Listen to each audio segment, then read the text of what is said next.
when I first got my diagnosis, I was planning on going back to school like within a few weeks, and that kind of like got cut cut instantly. It was like, oh well, not going to school this semester. I've had 4 surgeries. I had my first surgery to take out this tumor last in February, and it was an 11-hour surgery. And then I had 5 tumors in this long.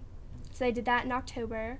And then I had 3 in the right, so they did that in January. And then I got a scan, and there was 1 more over here. And so I had an ablation, which is like a different type of procedure, and I had that 2 weeks ago. So the first one wasn't too bad, except for about a week after the first treatment, I got what they call mucositis, which is where all like your mucus and like saliva cells in your body just kind of disappear. The chemo just really kills them. So you have a really dry mouth and throat, and it makes things like almost impossible to eat. Like I could barely even like sip water. One of the worst things that happened, they now put kids to sleep when they do this. I had to get this thing called a lumbar puncture, an LP, and it's a needle like about this big.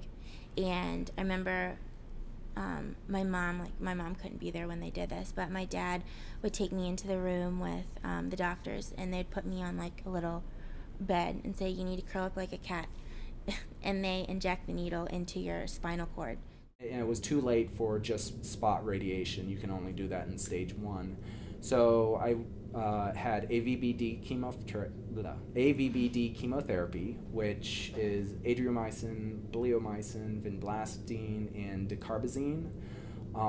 So a sort of cocktail of 4 drugs that help every 2 weeks. And they followed that up once they showed that the cancer had pretty much dissipated, but standard procedure for 2B to have another 3 months of radiation. Which radiation that leaves you fatigued and didn't really have the nausea symptoms like chemotherapy, but definitely like my radiation field was like on my neck, and I lost all the hair on this side of my neck. I had actually grown out a beard during chemo. I have never grown a beard in my life, but my facial hair grew faster than ever. It was crazy. Like, I was losing all my head hair, but my beard was growing faster. So I was like, okay, whatever, I'll do. Did no shave November, kept a beard, and then after radiation, like half of it fell out. So I was like had a half a beard. So that was pretty funny. That's been like the worst because I was so like athletic, and I never got tired or anything because I was just so active. But now like walking up steps, it's just I get so winded, and like just taking a shower. Like if I take a shower, then I have to like lay on my bed and drink like a water and I have to like stage it. Like I have to shower in my mom's room. I got it down, and because my bathroom cannot be steamed up if I have to dry my hair, because then it's too hard for me. So I have to shower in my mom's room and then go to my room. I remember one day when I was in the hospital, I had to drink this gross medicine, this nasty medicine, and I don't know what it's for. I'm sure I could ask my mom and dad and they could tell me, but it was this huge like Solo cup of orange, just thick, nasty medicine.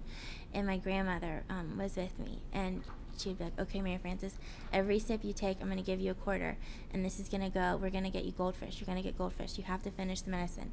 So every sip I take, she'd put a quarter down, another like gulp, quarter. And the next day, I'll never forget her walking up to our house with like this big goldfish bowl, and it had like a black and orange goldfish in it, and so that was really cool. So after a few treatments of chemo, your skin kind of like feels like loose and saggy, and your muscles kind of like start to feel like they're falling off the bone, and your bones feel really like just soft and brittle, almost like what I would imagine feeling like extremely old would be like.